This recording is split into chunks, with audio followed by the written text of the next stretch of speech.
करते हैं। अगर आप आईटी या मैथमेटिक्स क्रैक करना चाहते हैं तो सबसे पहले आपको सिलेबस पता होना चाहिए। बहुत सारे स्टूडेंट ऐसा करते हैं कि बिना पढ़े सिलेबस बिना पढ़े एग्जाम देने चले जाते हैं या कुछ पढ़ना स्टार्ट कर देते हैं, पर ये एक सही डायरेक्शन नहीं है, क्योंकि कोई भी एग्जाम पास करने के लिए सबसे पहले आपको सिलेबस देखना होगा। सिलेबस में एग्जैक्टली क्या क्या आ रहा है, कैसे पढ़ना है, वो सारा कुछ मैं बताऊंगी। तो अगर आप इस चैनल पे बने रहेंगे तो मैं सिलेबस के बारे में पूरा अच्छे से बताऊंगी। इसलिए आज हम आईटी मैथमेटिक्स का कंप्लीट सिलेबस सिंपल और क्लियर वे में समझेंगे, ताकि आपकी प्रिपरेशन एक प्रॉपर डायरेक्शन में स्टार्ट हो, क्योंकि सक्सेस का फर्स्ट स्टेप क्लैरिटी होता है और आईटी जेन का सिलेबस समझना उसी क्लैरिटी का बेस है। चलिए स्टार्ट करते हैं। आज का सिलेबस आप लोग कॉपी पेन लेके बैठ जाइए और स्टार्ट करते हैं। देखिए ये हुआ आपका सिलेबस आईटी जेन मैथमेटिक्स, इसको एमएसएटी बोलते हैं, जो कि 2026 में आईआईटी मुंबई के थ्रू कंडक्ट हुआ था एग्जाम, जिसमें कि 2026 में ही इसका अपडेट हुआ था। ठीक है, 2027 में अभी तक कोई अपडेट नहीं आया है, जो कि सितंबर में ऑलमोस्ट आ जाएगा। तो आप लोग क्या करें, तब तक तो हम लोग को बैठना नहीं है, क्योंकि प्रिपरेशन का है, हम लोग को तो स्टार्ट करनी है ना, क्योंकि कल सितंबर से स्टार्ट करेंगे तो बहुत टाइम हो जाएगा। इसलिए हम लोग 2027 के अकॉर्डिंग ही पढ़ेंगे, क्योंकि देखिए 2000 एक बार देखा गया था, ये अपडेट जो होता है सिलेबस में, ये मोस्टली बहुत ही माइनर चेंजेस होते हैं।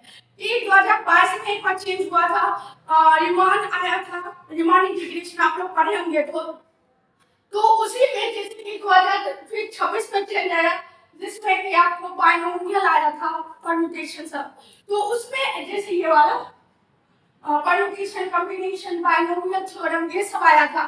तो अगर आप कुछ ज्यादा चेंजेस नहीं आते हैं सिलेबस में, अगर आप इसी के अकॉर्डिंग अगर तैयारी कीजिएगा तो कुछ गलत नहीं होगा, क्योंकि हम लोग के पास टाइम कम है। ठीक है, चलिए स्टार्ट करते हैं सिलेबस बिना कुछ एक्स्ट्रा वर्क बोले हुए। ठीक है, तो स्टार्ट करते हैं आईटी का मैथमेटिक्स का सिलेबस 2017। इसमें 3 सेक्शन है, सेक्शन 1, सेक्शन 2 एंड सेक्शन 3। ठीक है, जिसमें कि फर्स्ट सेक्शन में आ रहा है आपका रियल एनालिसिस। इसमें क्या है कि sequence and series of real numbers, sequence and series of real numbers.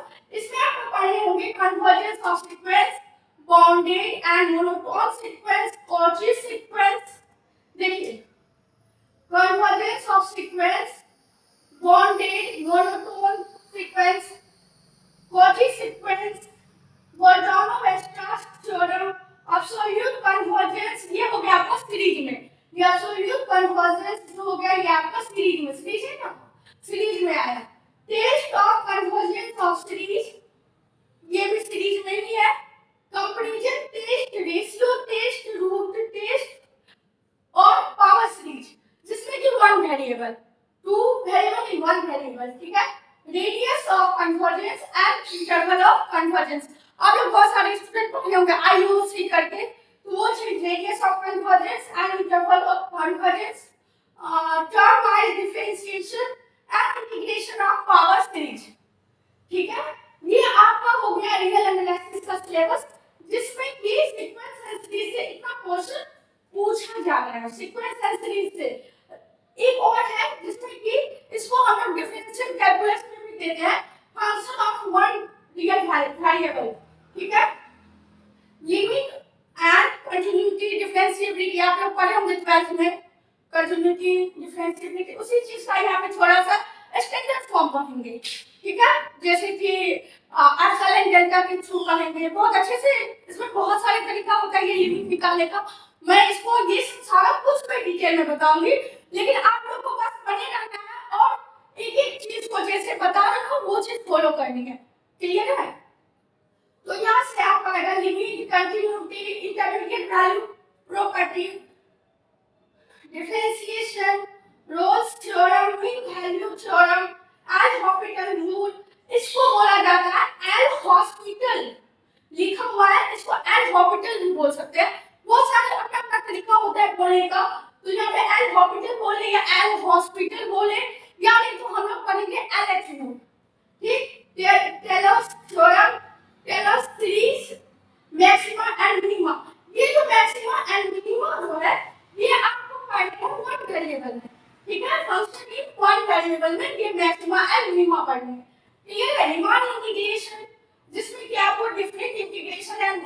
Properties and fundamental theorem of calculus. Clear है? ये सारा आ आपका रियल एनालिसिस में। दो सेक्शन है, ये सेक्शन 1 है जिसमें कि रियल एनालिसिस आ रहा है, जिसमें कि आपको sequential series of real numbers and function of one variable, ये आपका रियल एनालिसिस में कवर होगा। क्लियर है? अब है आपका multi variable calculus and differential equation, ODE, जिसको आप ऑर्डिनरी डिफरेंशियल इक्वेशन पढ़ते होंगे, जिसमें कि पार्शियल भी होता है, पर पार्शियल हम लोग पढ़ते नहीं अध्ययन में। तो डिफरेंशियल इक्वेशन जिसमें कि सिर्फ ऑर्डिनरी डिफरेंशियल इक्वेशन पढ़ेंगे। तो ये देखिए इसमें क्या क्या है। सेक्शन 2 में आपका एमडीएस, इसको शॉर्ट में एमडीएस बोलते हैं, multi variable calculus and differential equation. Section 2 में फंक्शन ऑफ 2 और 3 रियल वेरिएबल, आप लोग जनरली पढ़े होंगे कि एन वेरिएबल तक पढ़ेंगे, लेकिन एग्जाम में जो आएगा आपको बस 2 से 3 वेरिएबल तक आएगा, उससे एक्स्ट्रा नहीं जाएगा। ठीक है? तो लिमिट जिसमें कि आपको 2 वेरिएबल और 3 वेरिएबल में देखना होगा limit, continuity, partial derivative, total derivative, maximum and minimum. ठीक, ये हो गया आपका 2 वेरिएबल में। 2 एंड 3 वेरिएबल में ऊपर जो पढ़े थे मैक्सिमम एंड मिनिमम, ये पढ़े थे 1 वेरिएबल में। ठीक, ये देखिए समझते जाइए कि रियल एनालिसिस में भी वही चीज पूछ रहा है ऊपर में, और एमडीसी में भी वही चीज पूछ रहा है, लेकिन ये फंक्शन ऑफ 1 3 वेरिएबल। क्लियर है? अब यहाँ से इंटीग्रल कैलकुलस है दूसरा पार्ट, जिसमें कि आपको डबल एंड ट्रिपल इंटीग्रेशन पढ़ना है, चेंज ऑफ ऑर्डर पढ़नी है, change of order of integration, कैसे चेंज होता है ऑर्डर, कैसे चेंज होता है इंटीग्रेशन का, वो सारा कुछ मैं बताऊंगी, अच्छे से बताऊंगी, आप लोग बस निफिकिर होकर पढ़ते रहिए। Calculating surface area and volume using double integration, calculating volume using triple integration. Integral calculus में मेनली आपको क्या पढ़नी है, double and triple integration, change of order and calculating surface area, surface and volume using double integration and triple integration. Clear है? अब आगे आपका differential equation. Differential equation में क्या है आपके, जिसमें कि आपको पढ़ना है Bernoulli equation, exact equation, exact differential equation, exact पढ़े होंगे आप लोग, exact differential equation, integrating factor, orthogonal trajectory, homogeneous differential equation, method of separation of variable, linear differential equation of second order with constant coefficient, method of derivation of parameter, Cauchy-Euler equation। ये सारा आपका ODE का part है, ordinary differential equation का। ये सारा कुछ मैं अच्छे से बताऊंगी, ये अपना मैथमेटिक्स में आ रहा है, ये सब अच्छे से बताऊंगी। ठीक है? इस अकॉर्डिंग टू इसमें बहुत अच्छा क्वेश्चन इससे बनता है। अब ये आपका सेक्शन 3। सेक्शन 3 में आपको linear algebra and abstract algebra, जिसको कि मॉडर्न बोल सकते हैं, मॉडर्न अलजेब्रा, जिसमें कि algebra and algebra, linear algebra and algebra लिखा हुआ है, जिसमें यही ऐड हुआ था 2024 में आईआईटी मुंबई के थ्रू, जिसमें कि बेसिक अलजेब्रा पिछले साल के सिलेबस में ऐड हुआ है कि permutations and combination binomial theorem. ये मेनली 12th लेवल का ही ये क्वेश्चन है। आप अगर 12th में अच्छे से पढ़े होंगे तो ये यहाँ पे आपका क्वेश्चन बन जाएगा, 5 से 6 मार्क्स का क्वेश्चन आता है। मैं देखिए इसमें बताऊंगी नेक्स्ट वीडियो में, पर अभी ये ध्यान लेते हैं।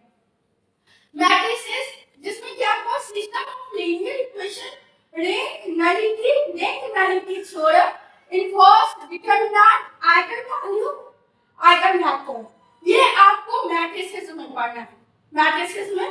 ठीक है? इतना सारा चीज। अब है finite dimension vector space. Vector space पहले तो आपको फाइनाइट डायमेंशन वेक्टर स्पेस क्या होता है वो जाननी होगी, फिर आपको मैं ये सारा कुछ डिटेल में बताऊंगा आप लोगों को कि कैसे कैसे देखना है, नजरिया क्या होता है। ठीक है?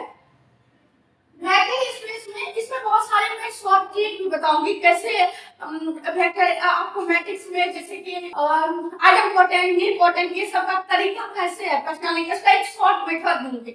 ये ऐसा रहेगा मैट्रिक्स का, तो वो चीज आपको वहां पे समझ आना यही इंपॉर्टेंट है। ठीक है? अब लोग सामने में बताऊंगी अच्छे से, ट्रिक उसको बोल सकते हैं कि finite dimension vector space linear independent, जिसमें जिसमें कि आपको पढ़ना है लीनियर इंडिपेंडेंट एल बोलते हैं, और एक होता है लीनियर डिपेंडेंट एल उसको शॉर्ट में बोलते हैं। और vector space basis dimension linear transformation matrix representation range space null space rank nullity theorem, ये सब आपको पढ़ना है वेक्टर स्पेस में, ठीक है।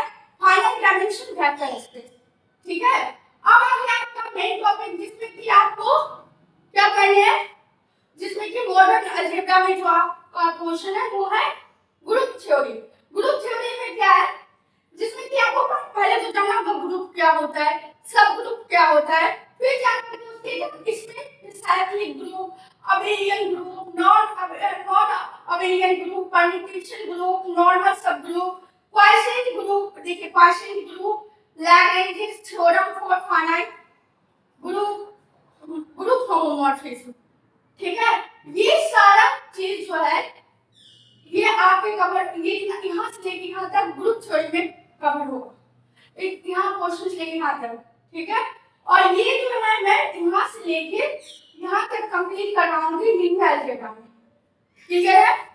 और ये जो है लीनियर एनालिसिस में मैं पहले एक टॉपिक में यहाँ से लेके यहाँ तक कवर करवाऊंगी, सीक्वेंसेस का अलग सीक्वेंसेस एंड सीरीज को एक में मर्ज करके मैं बताऊंगी, ठीक, यहाँ तक। और फिर एक डीसी लूंगी जिसमें कि ये सारा चीज बताऊंगी, ठीक है। डीसी में डिफरेंशियल कैलकुलस में फंक्शन ऑफ वन वेरिएबल में ये सारा कुछ, यानी कि आपका टोटल क्लास में होंगे आने वाले क्लास में, टोटल क्लास होंगे लीनियर एनालिसिस में 2 होंगे, मतलब कि प्लेलिस्ट बना रहेगा आपका, जिसमें कि एक होगा सीक्वेंस एंड सीरीज का होगा प्लेलिस्ट, एक होगा डीसी का फंक्शन ऑफ वन वेरिएबल का, और फिर एमवीसी में आपको मैं यहाँ से लेके जो कि फंक्शन ऑफ 2 and 3 वेरिएबल का मैं यहाँ तक मैक्सिमा एंड मिनिमा तक लूंगी, इसका अलग प्लेलिस्ट बनाऊंगी इंटीग्रल कैलकुलस का, ठीक है। इसलिए अलग अलग कर रही हूँ ताकि आप लोगों को निकालने में और समझने में बेहतर हो रहे, ठीक है। उसके बाद इसका मैं अलग से प्लेलिस्ट बनाऊंगी जिसमें कि डिफरेंशियल इक्वेशन 1 ले, ठीक है। और लीनियर अलजेब्रा का तो बता ही दी, इसको अलग क्लास में, ये तो एक दो क्लास में हो सकता, लेकिन इसका मेन क्वेश्चन क्या है, matrix and finite dimension vector space, इसको मैं लीनियर अलजेब्रा में लूंगी। और ग्रुप थ्योरी का ये क्वेश्चन मोस्टली आपका जो प्लेलिस्ट बनेगा 1 2 3 4 5 6 7 प्लेलिस्ट होंगे टोटल आईजीएम के लिए, क्लियर है। और एक ये जो है ये सब ये टोटल में दे दूंगा, ठीक। तो आपका अगर ये आपको आगे और बेहतर से जाननी है कैसे क्या होता है तो आप लोग कमेंट कीजिए, और इसी और जो भी यहाँ पे समझ में नहीं आया ये मैं 2026 के अकॉर्डिंग बता रही हूँ, जो भी नहीं समझ में आया आप लोग कमेंट कीजिए, और अगर वीडियो आप लोगों को हेल्पफुल लगे एंड बेल आइकन ऑन कर दीजिए ताकि आने वाले वीडियो में आप लोग तक नोटिफिकेशन पहुंचते रहे। और मेन पर्पस मेरा क्या है कि आप लोग अगर देखिए सबके पास तो वो जरूरी नहीं है कि फैसिलिटी हो सारा कुछ अवेलेबल हो पढ़ने के लिए, तो जो बच्चे के पास, क्योंकि ये सब का क्लास जो होता है ना बहुत कॉस्टली होता है, जो बहुत सारे स्टूडेंट इसको अफोर्ड नहीं कर सकते हैं, तो वो स्टूडेंट के लिए मैं ये चीज बताना चाहती हूँ, जो मैं सीखी हूँ अभी तक वो चीज आप लोग तक पहुँचाना चाहती हूँ, ठीक है। तो आप लोग अगर चैनल के साथ बने रहे, till then keep learning, keep thinking and take your सोच को सॉल्यूशन तक। Thank you.